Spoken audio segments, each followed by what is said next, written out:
आगामी कार्यक्रम प्रायोजित किया है जॉयस मायर मिनिस्ट्रीज के मित्रों और सहयोगियों ने।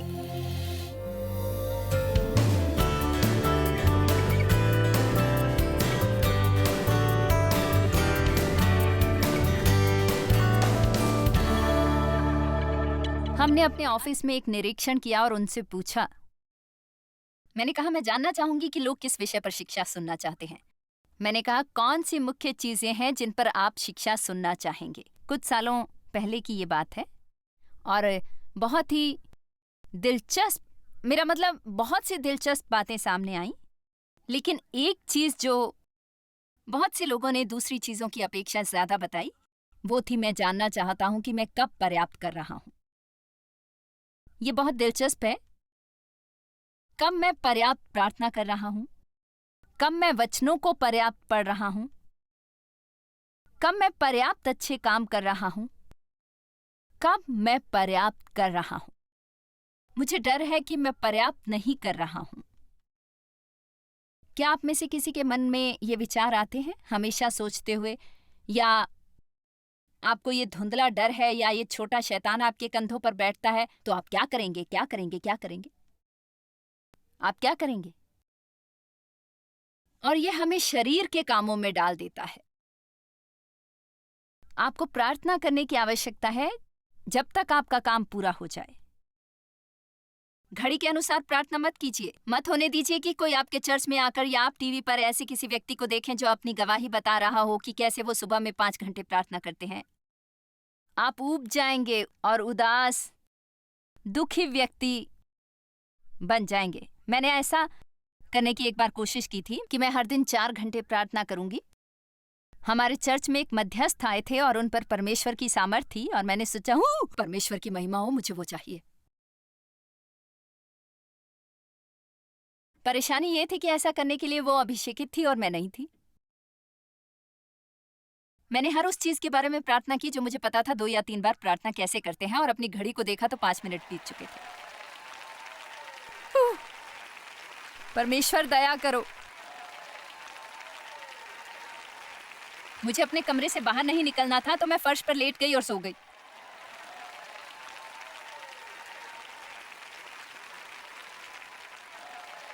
मैं इसे प्रार्थना नींद कहती हूँ। आप जानते हैं, जब आप प्रार्थना करने जाते हैं आप सो जाते हैं, उसे मैं प्रार्थना नींद कहती हूँ। आप बीच बीच में उठते हैं और कहते हैं, ओ प्रभु, मैं आपसे प्रेम करती हूँ। हाँ, मैं भी हर समय प्रार्थना नींद लेती हूँ।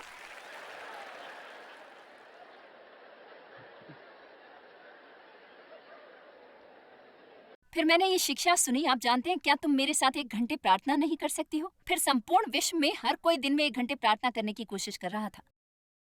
और ये बात मुझे चकित करती है कि हम उन चीजों के साथ आते हैं जो करने के लिए परमेश्वर हमें अभिषेकित करते हैं और फिर हम दूसरों को बताते हैं। मुझसे मत पूछिए कि कितनी देर तक प्रार्थना करनी चाहिए, मैं नहीं बताने वाली हूँ। मैं पूरे दिन बहुत प्रार्थना करती हूँ, मुझे कोई फर्क नहीं पड़ता। मैं अब चीजों को माप नहीं रही और गिन नहीं रही, और मैंने बहुत किया था ऐसा। मैं 1 वर्ष से बाइबल पढ़ो प्रोग्राम से जुड़ी थी, और 1 वर्ष में समाप्त करने के लिए आपको दिन में 6 अध्याय पढ़ने होते हैं। 2 नीति वचन में, 2 भजन संहिता में, 1 पुराने नियम में और 1 नए नियम में। अब मैं भूल गई कि नुस्खा क्या था। कुछ दिनों तक मैंने अच्छा किया और अपने कैलेंडर पर मार्क करती थी। हमारे पास एक कैलेंडर है, उस पर मार्क लगाते थे। बॉडी पर मार्क्स अच्छे लगते हैं। मेरा मतलब है, हम किए हुए कामों पर मार्क लगाने से उत्साहित होते हैं। और मैं अपने कैलेंडर को फ्रिज पर रखती हूँ। इसका एक कारण है कि क्यों मैं कैलेंडर को फ्रिज पर रखती हूँ। मैं आपको सच बता रही हूँ, पहले मुझे ये सारी चीजें पता नहीं थी, क्योंकि मैं नहीं जानती थी कि खुद के प्रति ईमानदार कैसे बनते हैं, लेकिन मैं इसे वहां पर रखती थी ताकि हर कोई देखे। और जब तक मैं काम पूरा करके कैलेंडर पर निशान लगा देती थी तो मेरा शरीर गर्व से फूल उठता।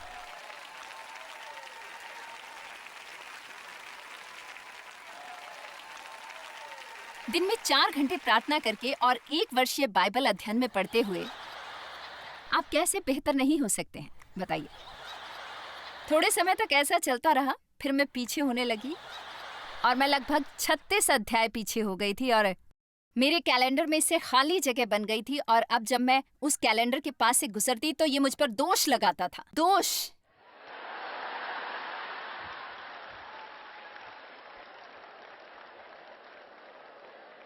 देखिए, इसे समाप्त करने में मुझे सालों लगे और अंत में परमेश्वर ने कहा, क्या तुम अपने हर काम को गिनना बंद करोगी?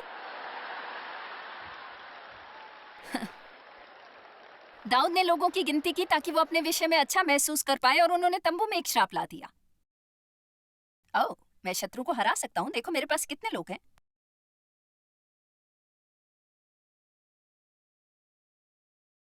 तो आपको डरने की जरूरत नहीं कि आप पर्याप्त नहीं कर रहे हैं, और सिर्फ यही नहीं, आप कभी भी पर्याप्त नहीं करेंगे। यीशु ने पर्याप्त किया।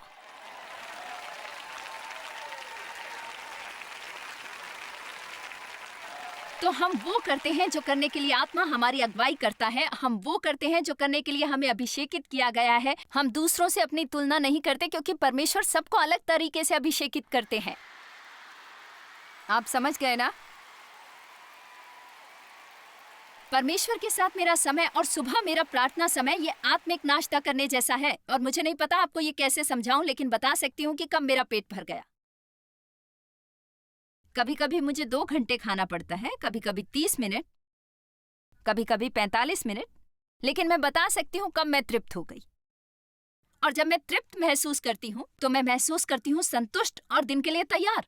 लेकिन आत्मिक नाश्ता किए बिना मैं घर से बाहर नहीं जाती, क्योंकि मैं जानती हूँ उनके बिना मैं कुछ नहीं कर सकती हूँ। मुझ में कमजोरियां हैं, मुझे परमेश्वर के सामर्थ्य की जरूरत है। मैं असिद्ध हूँ तो मुझे जरूरत है कि सिद्ध मेरे द्वारा हमेशा कार्य करें। मुझे अपने हर काम को गिनने की जरूरत नहीं। असल में मुझे लगता है इससे परमेश्वर को ठेस पहुंचती है।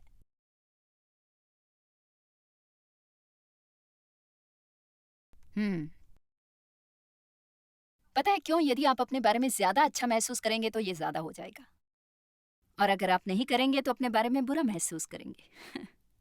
मैं नहीं कहती कि लक्ष्य तय करना गलत है। आप जानते हैं, यदि आप एक लक्ष्य तय करना चाहते हैं तो मैं हर दिन 30 मिनट प्रार्थना करूंगा, लेकिन शरीर में प्रार्थना मत कीजिए।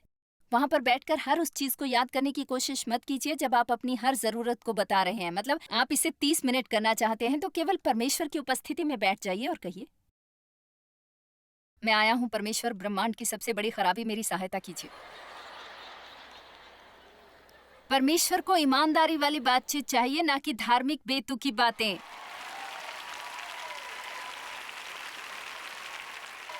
यीशु ने अपनी जान इसलिए नहीं दी कि हमारे पास एक धर्म हो, वो मरे ताकि हम उनके साथ एक घनिष्ठ व्यक्तिगत मैत्रीपूर्ण संबंध में हो।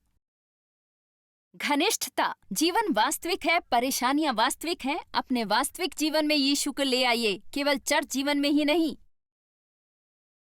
हालेलुया।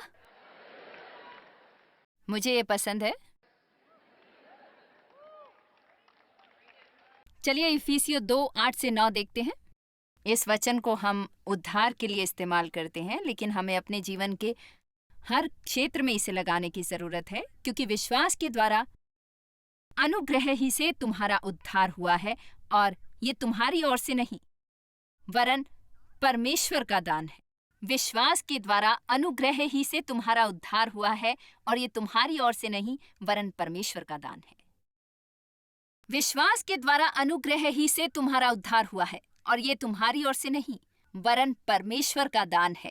और ये तुम्हारी ओर से नहीं वरन परमेश्वर का दान है, और न कर्मों के कारण, ऐसा ना हो कि कोई घमंड करे। हमें ऐसे जीने की जरूरत है। नंबर 5, इस बात का डर कि कोई मेरा फायदा ना उठा ले। मुझे अब भी थोड़ा बहुत इसका सामना करना पड़ता है। परमेश्वर हमें दीन और दयालु बनने के लिए कहते हैं, लेकिन अक्सर हम डरते हैं कि हम इस तरह से व्यवहार करेंगे तो लोग हमारा फायदा उठाएंगे।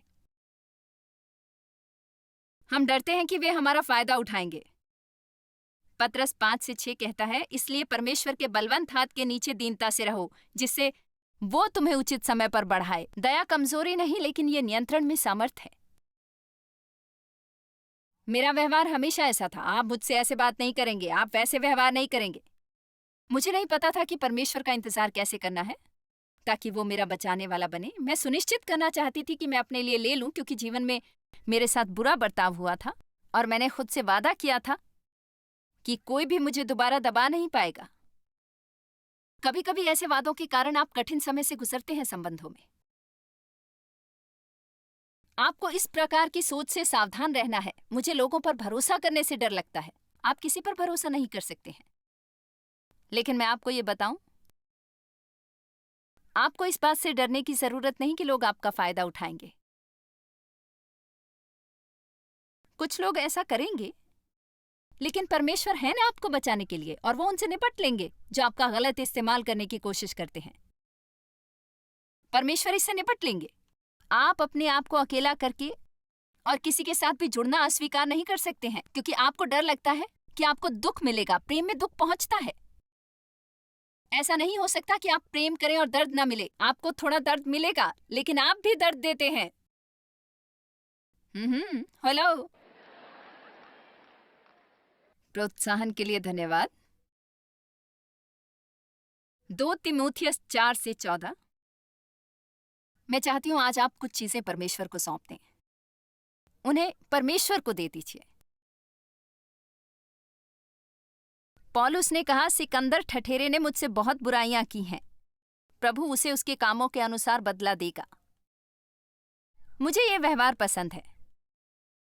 उस व्यक्ति ने मेरा फायदा उठाया और मेरे साथ बुरा व्यवहार किया। परमेश्वर ने मेरे पति से सालों पहले बात की थी और कुछ ऐसी बातें बताई जिससे हमारे जीवन में बहुत सी स्थितियों में सहायता मिली है।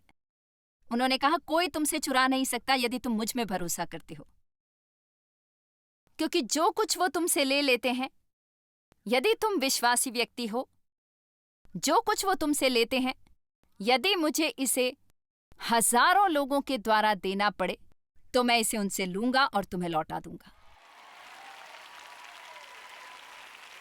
और इसलिए देव और मैं अब गुस्सा नहीं करते। यदि हम किसी चीज की मरम्मत करवाते हैं और वे इसे सही तरीके से नहीं करते हैं, वे वापस आकर इसे सुधारते नहीं हैं, मतलब हम वो सब करते हैं जो कर सकते हैं, आक्रामक होते हैं ताकि वे वापस आकर अपने उत्तरदायित्व को ठीक से पूरा करें। लेकिन यदि वे ऐसा नहीं करते तो हम कहते हैं, ठीक है, हम उदास नहीं होंगे, इसे परमेश्वर पर छोड़ दीजिए, वे हमसे चुरा नहीं सकते। परमेश्वर, हम आप पर भरोसा करते हैं। मैं आपको उत्साहित करना चाहती हूँ कि ऐसा करना शुरू कर दीजिए। लोग आपसे चुरा नहीं सकते। आपके पास ऐसा व्यवहार है, आप कह सकते हैं, परमेश्वर वे मुझसे चुरा नहीं सकते, क्योंकि आप इसे उनसे ले लेंगे और किसी न किसी तरह मुझे लौटा देंगे। आप मेरे बचाने वाले हैं। नहीं तो आप हर समय गुस्से में रहेंगे क्योंकि लोग आपके साथ सही व्यवहार नहीं कर रहे। संसार के लोग हमेशा हमारे साथ सही बर्ताव नहीं करेंगे, खास तौर से उस तरह से जैसी दुनिया आज है। आपको बहुत से ऐसे लोग मिलेंगे जो जबान के पक्के नहीं हैं, और ये मुश्किल है और ये चुनौतीपूर्ण है। मेरे जीवन में भी ऐसे लोग थे जिनके बारे में मैंने कभी नहीं सोचा था कि वो कुछ ऐसी चीजें करेंगे, ऐसी चीजें जिसने मुझे। और पहली चीज जो आपके दिमाग में आती है, मेरे दिमाग में भी आती है, आप किसी पर भरोसा नहीं कर सकते।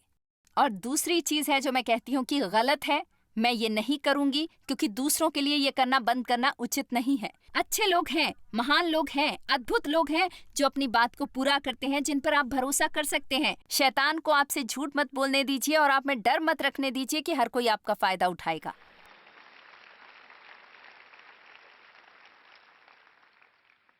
नंबर 6, शामिल होने का डर। आप जानते हैं, लोगों के साथ शामिल होने में अक्सर गड़बड़ हो जाती है और निराशा भी मिलती है। लोगों के साथ जुड़ना एक काम है। इसका अर्थ है उन मामलों में काम करना जो हमारी भिन्नता और गलतियों के कारण उत्पन्न होती है। और कभी कभी ये काम इतना बढ़ जाता है कि हमें महसूस होने लगता है कि हमें इसमें नहीं जुड़ना चाहिए। आपका धन्यवाद, मैं इसे अपने आप कर लूंगी। आपका बहुत बहुत धन्यवाद। इसका अर्थ है सामना करना, और हम इसे बहुत से ऐसा नहीं करेंगे। हम मामलों का सामना नहीं करना चाहते। हम दूसरों को काम सौंपना नहीं चाहते, तो हम काम में पूरी जान लगा देते हैं और हम थक जाते हैं और अंत में कुड़कुड़ाने लगते हैं और शिकायत करने लगते हैं, क्योंकि हर समय काम करने पर हम थक जाते हैं, पर हम दूसरे की कमजोरियां सहन नहीं करना चाहते।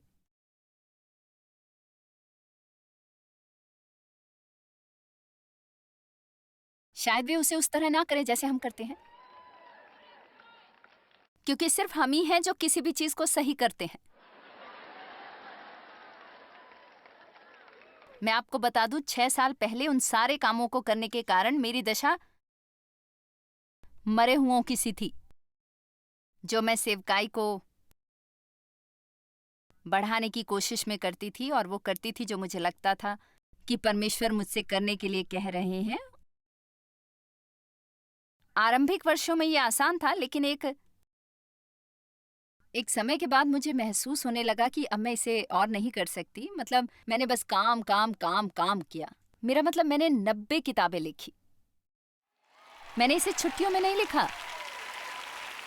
आमीन। और मुझे इस बात का दुख नहीं है। मैं मसीह की देह में 100 पुस्तकों की विरासत छोड़ना चाहती हूँ। ये मेरा लक्ष्य है। मैं उन्हें छोड़ना चाहती हूँ। मैं चाहती हूँ कि लोग लंबे समय तक मेरी किताबों को पढ़ते रहें, क्योंकि कुछ किताबें जिन्होंने मेरे जीवन को प्रभावित किया, बहुत सी किताबें 16वीं 17वीं शताब्दी में लिखी गई। तो जब शब्दों को पन्नों पर लिख दिया जाता है, ये हमेशा के लिए बना रहता है। निश्चित ही आप सेवकाई के आकार और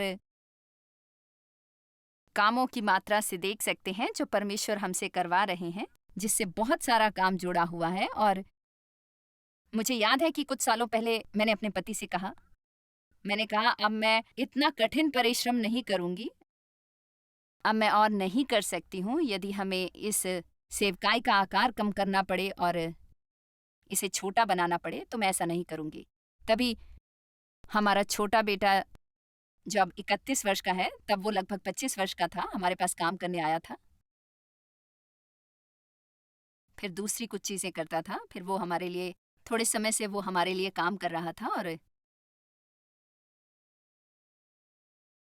तब मैंने जाना कि परमेश्वर ने उसे वहां पर रखा है बहुत से उत्तरदायित्वों के लिए जो मैं कर रही थी। हमारे बड़े बेटे ने पहले ही हमारे लिए काम किया था और वो विश्व मिशन को संभालते हैं, लेकिन बहुत सी चीजें जो मैं संभाल रही थी वो थे टीवी और रेडियो। और मेरा मतलब है मैंने न केवल ये सारी चीजें की, तब मैं उन सभी कामों में जुड़ गई। और अंत में मैंने जाना कि यदि मुझे कभी कोई आराम मिलने वाला है या कोई आनंद या कोई शांति मिलने वाली है, तो वो है कि मैं ये सब अकेले नहीं कर सकती थी। मैं ये सब अकेले नहीं कर सकती थी। और मैं जानती हूँ कि आप में से कुछ ये कह रहे थे, मैं ये सब नहीं कर सकती हूँ। क्या कोई ऐसा कह रहा था? अब मैं ये सब नहीं कर सकता हूँ। मैं आपको बता दूं, डेव और मैं, हम मुश्किल से ही ऑफिस के कामों में जुड़ते हैं। मेरा मतलब हमें पता है कि क्या चल रहा है। हम तभी शामिल होते हैं जब हमारी जरूरत होती है। हम चीजों के ऊपर बैठे होते हैं। लेकिन अब मैं अपने आप को उन चीजों के लिए दे रही हूँ जिनके लिए मैं वास्तव में बुलाई गई हूँ। मैं बहुत सी दूसरी चीजें कर सकती हूँ, लेकिन मैं उन कामों के लिए नहीं बुलाई गई। क्योंकि आप कोई चीज कर सकते हैं, इसका ये अर्थ नहीं कि आपको वो करना चाहिए, या क्योंकि आपने कुछ सालों तक ये किया, और इसका ये भी अर्थ नहीं कि आपको अब भी ये करना चाहिए। हमारे जीवन में मौसम है और हमें अगली पीढ़ी को चीजें सौंप देनी चाहिए। हर चीज जो वे करते हैं वो मैं नहीं करूंगी। हर चीज जो वे करते हैं वो मैं नहीं करूंगी। मैं अपनी सीडी एल्बम के कुछ आवरणों को देखती हूँ और मुझे लगता है कि मुझे वो पसंद नहीं है। लेकिन क्या आप जानते हैं, मेरे लिए ये इतना अहम नहीं है कि मैं इसमें फिर से जाऊं। और ऐसी चीजें होती हैं, आप जानते हैं, यहाँ पर वहां पर होती हैं। सच कहें तो अब मैं उतना ध्यान नहीं देती हूँ, क्योंकि अंत का परिणाम महान होता है। परमेश्वर आशीष दे रहे हैं, सेवकाई बढ़ रही है, लोगों को मदद मिल रही है। और जरूरी नहीं कि मुझे हर चीज पसंद आए, और आपको हर चीज पसंद करने की जरूरत नहीं।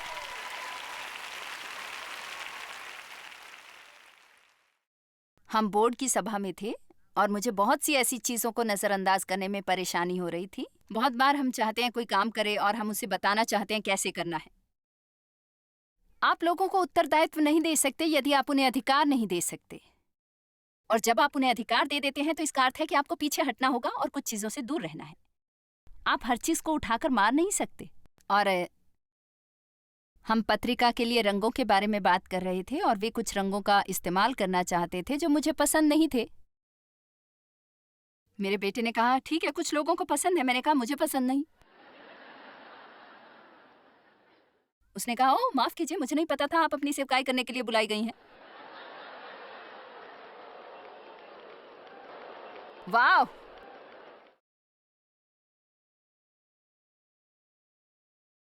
क्योंकि मैंने कहा था यदि मुझे ये पसंद नहीं तो ये छपने नहीं जाएगा। माफ कीजिए, मुझे नहीं पता था आप अपनी सेवकाई करने के लिए बुलाई गई हैं। मुझे इसकी जरूरत थी और केवल वही ये बता सकता था। और वो बिल्कुल सही था। जरूरी नहीं मुझे हर चीज पसंद आए। हर कोई आपकी तरह नहीं, हर कोई चीजों को उस तरह नहीं करेगा जैसा आप करते हैं। तो या आप गुस्सा हो सकते हैं या मदद ले सकते हैं। चलिए, अब ये एक बेहतर प्रचार है।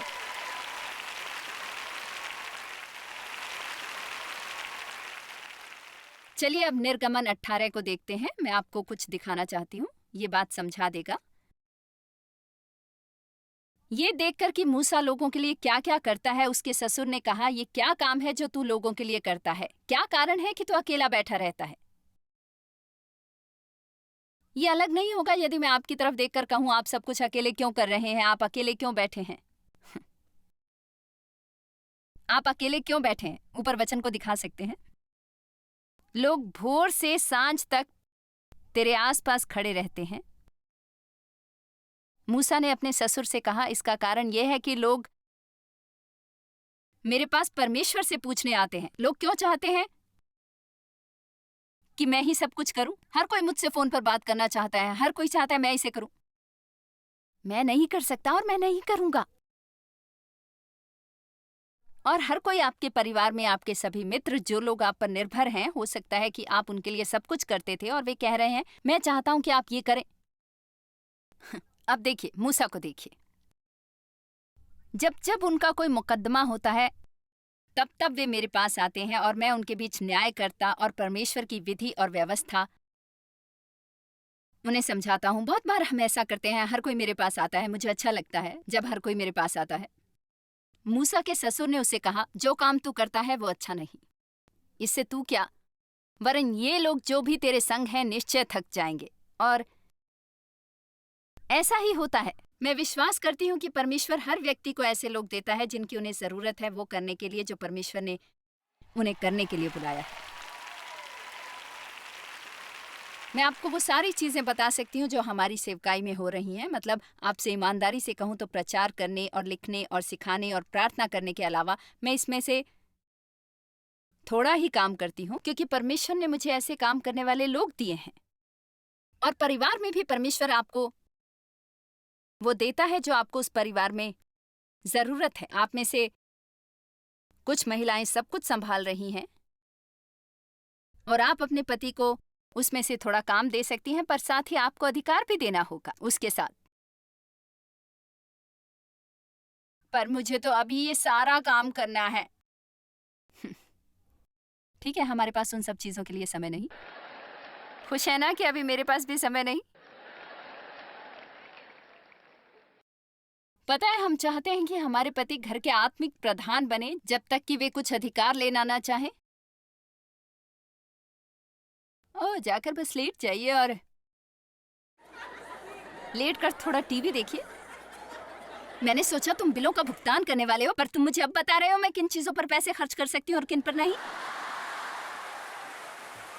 मैं आपको बता दूं, आज मुझे यहाँ बहुत मजा आ रहा है।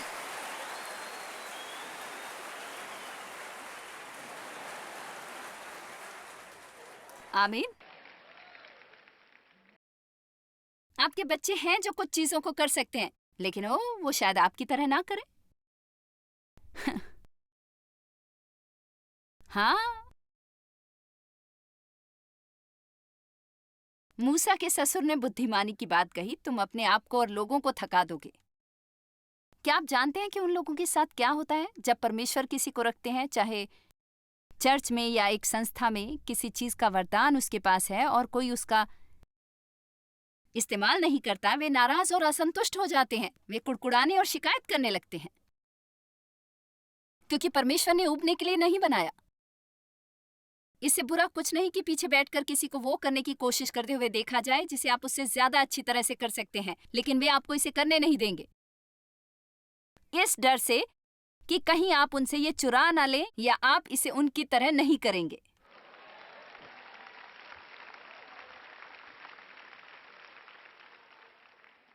यदि आप शामिल होते हैं तो आपको डरने की जरूरत नहीं है कि आपको चोट पहुंचेगी। ऐसा होगा। आपको ये पसंद नहीं है, लेकिन आप इससे बच जाएंगे और आप बढ़ेंगे और आप सीखेंगे और आप सुधरेंगे और आपको मदद मिलेगी। डर आपके जीवन पर प्रभुता नहीं कर सकता। आप इसका सामना कर सकते हैं, इस पर जय पा सकते हैं और मसीह में वो करने की स्वतंत्रता पा सकते हैं जो करने के लिए परमेश्वर ने आपको बुलाया है। आपको इसे करना होगा, यदि इसे डरते हुए भी करना पड़े। मुझे लगता है आप इन शिक्षाओं का आनंद लेंगे। जॉयस मायर मिनिस्ट्रीज में आप हमारे लिए बहुत ही कीमती हैं, जितना कि आप जानते हैं। हम आपकी सराहना करते हैं और इस सेविकाई को दुनिया भर में संभव बनाने के लिए हम अपने दोस्तों और सहभागियों को धन्यवाद देते हैं। हम साथ मिलकर भूखों को खाना खिलाते हैं, गरीबों को कपड़े देते हैं और कई देशों में सुसमाचार बांटते हैं। अपना प्रार्थना निवेदन भेजने के लिए कृपया आज ही संपर्क कीजिए। हमारे स्रोतों के बारे में और भी जानिए। जॉयस की सभाओं की सूची देखिए हमारे साथ सहभागी बनने के लिए, क्योंकि हम दुनिया भर में मसीह के प्रेम को बांटते हैं।